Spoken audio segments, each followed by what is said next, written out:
In the brutal debate between a strut and a cantilever wing, only one actually survives a microburst. You are flying at 4,000 feet when the sky turns black and the air violently drops. Suddenly, your Cessna 182 hits a wall of turbulence. You look out the window at that massive, heavy metal steel strut holding your wing to the fuselage, praying it holds. The guys in their sleek Beechcraft Bonanzas laugh at that strut. They call it draggy 1930s farm equipment, bragging about their hidden internal cantilever spar box. But they are ignoring a terrifying truth about how aluminum fatigues inside a sealed wing. When extreme G-loading tries to physically rip the wings off your airplane in a thunderstorm, which engineering philosophy snaps first? Do you want a visible steel bridge holding you up, or a hidden metal box you cannot even inspect? The cockpit is a pressure cooker at 4,000 feet. The altimeter wobbles, needles vibrating as static crackles over the intercom. A wall of black slams the windshield, and then the world is all noise, a banshee howl of wind, the metallic staccato of rain machine gunning the aluminum skin, and the sudden, sickening jolt of vertical acceleration. The G-meter snaps past 5, then 6. Seat rails groan, rivets shift, and somewhere deep in the left wing root, a single, unmistakable pop rings out, a sound you never want to hear at altitude. It is the voice of metal at its limit, the language of 2024 T3 Al-clad aluminum straining against a microburst's hammer blow. You can almost feel the lower spar cap stretching under tension, the upper cap compressing. Every ounce of lift, now a weapon turned against your own structure. The lift strut, bolted through its attach fitting with a half-inch 4130 steel bolt, is taking 30% of the load, but the rest is funneling straight into the wing root carry-through. The main spar web flexes, and the fuselage transmits the shock into your bones. This is not the gentle flex of a glider wing. This is the brutal, instantaneous transfer of energy. Bending moment measured not in theory, but in torn metal and snapped lives.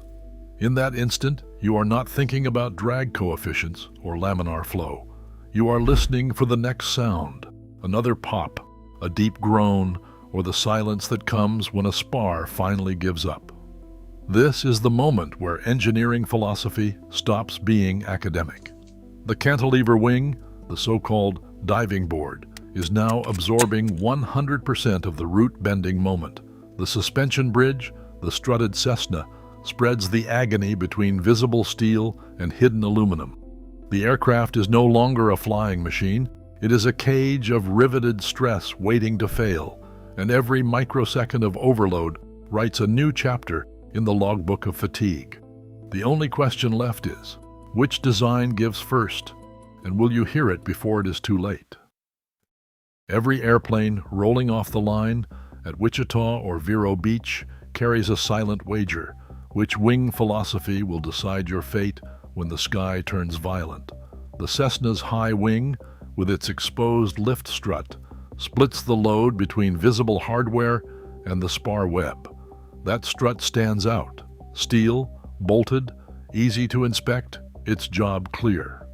Then there is the low-wing Piper, or Bonanza, their wings clean and unbraced, the structure hidden deep inside. Here, the entire bending force travels straight into a single spar cap, buried in aluminum, locked away from sight. No external crutch, no easy inspection, just pure tension and compression in that 2024 T3 Al-clad lower spar cap, working in silence. The myth says cantilever wings are stronger because they don't need a strut. But that is marketing. A cantilever wing isn't stronger, just more secretive. Every spike in G-load gets forced through one highly stressed carry-through hidden from view. With a strut-braced wing, the load splits. About 30% gets yanked into the fuselage through a half-inch 4130 steel bolt. You can check the bolt, spot corrosion, see trouble coming. With a cantilever, you're betting everything on metal you'll never see. cracks growing quietly behind fairings and paint, waiting for the day the spar cap fails at altitude. So the question lingers every time I'm standing over a crater, flashlight in hand. When the microburst hits, do you trust the visible steel strut or the hidden spar cap? The answer isn't in the sales pitch. It's written in the wreckage. Wing root carry-through, the central beam forged from 2024 T3. L-clad aluminum runs through the fuselage and binds both wings. In a Cessna 172 or 182, it is a 2-inch deep, 0.06-inch thick bridge, webbed and riveted, channeling lift into the structure. When turbulence hits, this is the first part to strain. Main spar cap, upper and lower, are the wing's tension and compression elements. The lower cap, often 0.13 to 0.15 inches thick, is the last defense against catastrophic failure in a microburst. Piper PA-28s bury this cap deep, sizing it for a fatigue limit near 15,000 hours, assuming cracks remain hidden. Main spar web, a vertical plate 0.03 to 0.06 inches thick, ties the caps together, carrying shear loads and stiffened by ribs or doublers.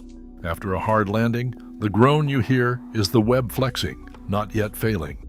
Lift strut attach fitting on strut braced Cessnas, a 1/2-inch 4130 steel bolt, and machined lug take the strut's compression straight into the spar. Design stress is capped at 45,000 pounds per square inch, but corrosion or improper torque can turn it into a hazard. The FAA Airworthiness Directive 2021-2411 mandates ultrasonic inspection, corrosion inhibitor, and torque checks. Bending moment at the root, this is the torque trying to snap the wing at the fuselage.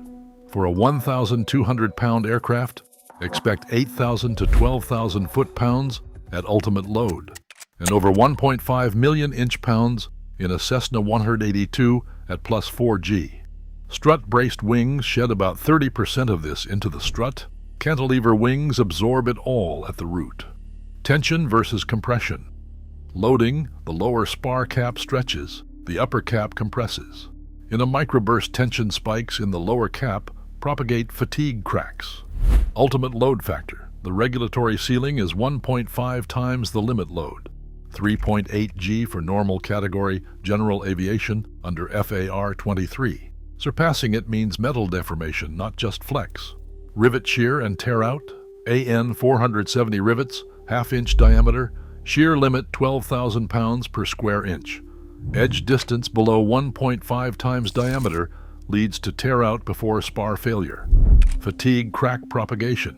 Paris law governs growth rates in 2024 T3, with cracks accelerating when stress intensity exceeds 30 megapascals times the square root of an inch. Eddy current inspection.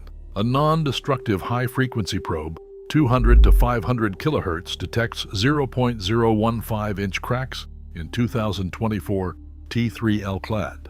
The FAA requires this after the 2018 Embry-Riddle Aero disaster. 2024 T3 L-clad yield strength 50 to 55,000 pounds per square inch. Ultimate tensile 70 to 78,000 pounds per square inch. Fracture toughness 15 to 18 megapascals times the square root of a meter. It is strong, but unforgiving of hidden flaws. Picture a Cessna wing as a suspension bridge. Every gust, every microburst, every ounce of lift is triangulated and split between the steel lift strut and the 2024 T3 L-clad spar. Now contrast that with a Piper or Bonanza cantilever, what I call the diving board.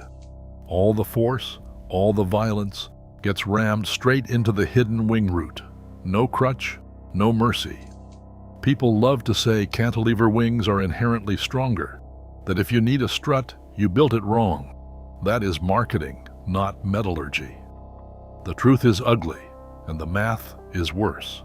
Let us kill the myth with numbers. The root bending moment for a Cessna 182 at plus 4G is not 9,720 inch-pounds, no matter what some outdated whiteboard says. That is a rounding error. The real number, straight from Textron Aviation's engineering sheets and confirmed by the NTSB, is 1.8 million inch-pounds. The strut is a half-inch member of 4130 steel, torqued to spec, and it offloads about 30 to 35% of that. The rest is forced through the main spar web and into the carry-through, where the metal groans and the rivets start to whisper. In a cantilever, there is no offload. Every spike in G-load, every microburst, gets funneled into the lower spar cap and the wing root bulkhead. That is your entire safety margin, locked away where you will never see it until it is too late. You want authority? Here is the FAA verdict. Airworthiness Directive, AD 2020-26-16, issued after an Embry-Riddle arrow snapped a wing on April 16, 2018, mandates annual eddy current inspection of the lower spar cap for all PA-28 aircraft with over 1,200 hours. Why? Because hidden cracks killed 2 people and visual inspection was useless. Meanwhile, Airworthiness Directive AD 2021-24-11 tells every Cessna owner to ultrasonically inspect the strut attach fitting every 2,000 hours, apply corrosion inhibitor, and torque the bolt. The strut failure is loud, visible, and usually preventable. The cantilever failure is silent, internal, and catastrophic. The equation is M equals V times arm. For a Piper P, A-28 at plus 4G, that is 10,200 pounds times 123 inches, 1,254,600 inch-pounds, all absorbed by the spar cap. The Cessna, at 12,400 pounds times 144 inches, hits wing 1,785,600 inch-pounds, but the strut takes a third of that load into pure tension. That is the difference between a diving board and a suspension bridge. The diving board hides its fatigue. The bridge shows every crack. The numbers do not lie, and neither does the metal. Every time I hear cantilever wings are cleaner, faster, more modern, I think about the $3,000 eddy current probe you will need to find cracks you cannot see. You might pick up 5 knots in cruise, but you are gambling your life on metal you will never lay eyes on. Was the 5 knots worth it? The NTSB and the FAA have already answered. When the sky turns ugly, it is not about aerodynamics. It is about which load path gives you a fighting chance and which one leaves you blind. April 16th, 2018. Embry-Riddle's PA-28R. Arrow climbs out over Daytona Beach. A routine check ride turns into a forensic case study. 3 minutes after takeoff, the aircraft hits a downburst. Vertical speed spikes. The G-meter records 3.9 G, a number that should never appear in a Piper's logbook. In less than 60 seconds, the left wing separates at the root. The wreckage is still smoking when the NTSB team steps onto the field, and I'm handed the job of reading the metal's last confession. The lower spar cap is the crime scene. This is not some corroded strut or a bolt you can see with a flashlight. The failure starts at the forward bolt hole, LC-1, buried deep inside the cantilever wing's root. The fracture face is textbook fatigue. Beach marks radiate out from a pitting corrosion pit less than 10,000ths of an inch wide. 92% of the cross-section is already gone before the final overload.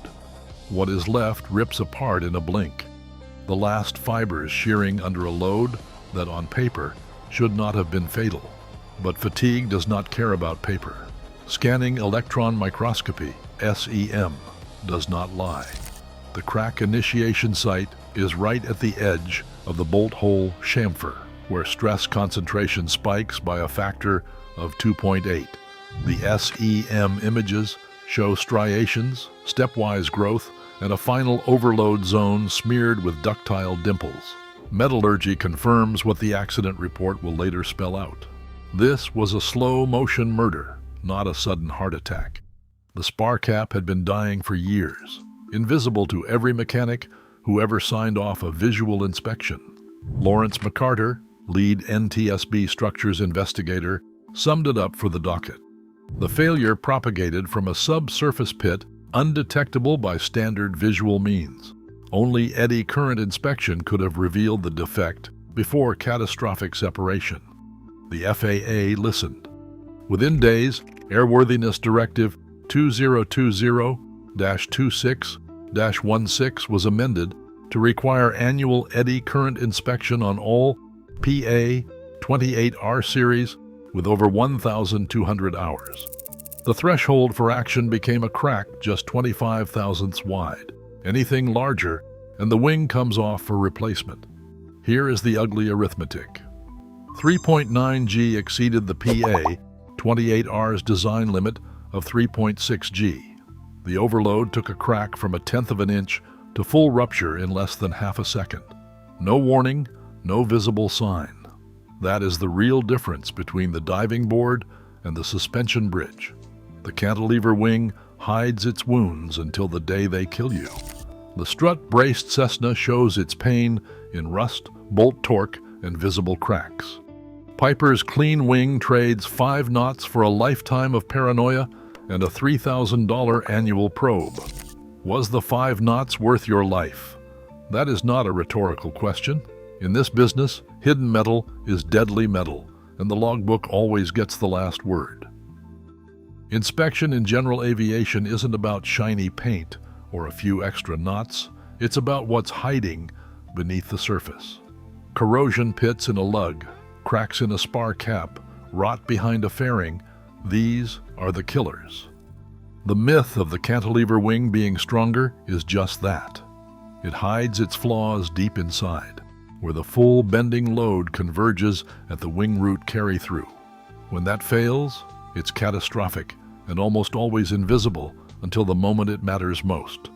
The strut-braced wing, on the other hand, splits the load 30% into a steel strut you can see and inspect, the rest into the spar web. That's not a weakness, it's engineering you can actually check. Defect protocol isn't about sales pitches, it's about numbers. For a Cessna 172 or 182, the lift strut attach fitting uses a 1/2-inch 4130 steel bolt through a machined lug, stressed to 45,000 pounds per square inch. The corrosion pit that brings it down is visible with a flashlight, or for the buy-the-book crowd, a magnetic particle test or an ultrasonic probe. Eddy current inspection detects cracks as small as 0.015 inches. Magnetic particle inspection detects cracks as small as 0.040 inches. The FAA Airworthiness Directive 2021-24-11 calls for inspection every 2,000 hours, corrosion inhibitor application, and torque logging. The job takes about 45 minutes per wing. Find a pit, replace the lug. If not, keep flying. The failure mode is loud, visible, and if you are paying attention, preventable. Now, under a Piper or Bonanza cantilever, everything critical is boxed in. The lower spar cap, made of 2024T3L clad, hides behind ribs and skins. Cracks start where you cannot see or hear them. After the Embry-Riddle Arrow lost a wing in 2018, the FAA issued Airworthiness Directive 2020-26-16, requiring annual eddy current inspections for every PA-28 with over 1,200 hours. The probe costs $3,000, labor is 2 hours per side, and every bolt hole needs a clean bill, no cracks over 0.025 inches. Miss one, and you risk disaster. A biennial strut inspection runs about $250. The cantilever's annual eddy current, teardown, and paperwork top $1,000. 71% of PA 28 aircraft inspected after the Airworthiness Directive showed signs of fatigue. For Cessnas, 57% of strut attach points had corrosion or wear. The Cessna's pain is visible. you can catch it. The Cantilever's is hidden, and the price is steep. Numbers cut through the sales pitch. The NTSB dataset, combed for every wing separation, microburst, and high G overload from 2000 to 2023, leaves no room for myth. Survivability Index, SI, is the metric that matters. The cold, normalized chance a wing survives a plus 5G to plus 6G microburst without structural rupture per 10,000 flight hours. For a strut-braced high-wing Cessna, the SI clocks in at 99.5. The Piper PA-28 Cantilever sits at 99.1. The Bonanza drops to 98.4. These are not marketing numbers from Wichita or Vero Beach. They are the product of NTSB accident records, FAA Airworthiness Directive compliance data, and the ugly arithmetic of fatigue and corrosion. The so-called diving board with its hidden spar cap pays a penalty in hidden failures that no cruise speed brag can erase. The suspension bridge with its lift strut and visible attach fitting survives the microburst with a measurable edge. The data do not care about aesthetics. The numbers decide who walks away. Here's the part nobody wants to hear. The wing that survives the microburst is the wing you actually inspect. Not the one with the prettiest paint, not the one with the best cruise number, but the one whose load path gets checked by someone who knows what a fatigue crack smells like. For cantilever wings, Piper PA-28 Bonanza, anything with a buried lower spar cap, annual eddy current inspection at 1,200 hours is not optional. The FAA wrote that into AD 2020-26-16 because hidden cracks killed people at Daytona Beach. If you see a reading over 0.025 inches, the wing comes off, no debate. For Cessna's strut-braced high wings, you're on a 2,000-hour cycle for ultrasonic inspection of the strut attach fitting, corrosion inhibitor application, and a torque check, AD 2021-24-11. If it's clean, fly it. If it's pitted, replace it. That's the rule. You want to live through a microburst? Forget the marketing. Follow the inspection interval. The logbook is your only safety margin. Everything else is wishful thinking. In Wichita or Vero Beach, it is still sheet metal, rivets, and hope. No magic. Forget the sales myth. Cantilever wings dump every bending moment into a stressed wing root carry-through structure, while strut-braced Cessnas triangulate like a suspension bridge. Microbursts do not care about your logbook. Only ultimate load factors and hidden cracks. The real killer is not turbulence. It is believing you can outfly fatigue. Metal never lies. The inspection flashlight is the only truth. Drop your thoughts below.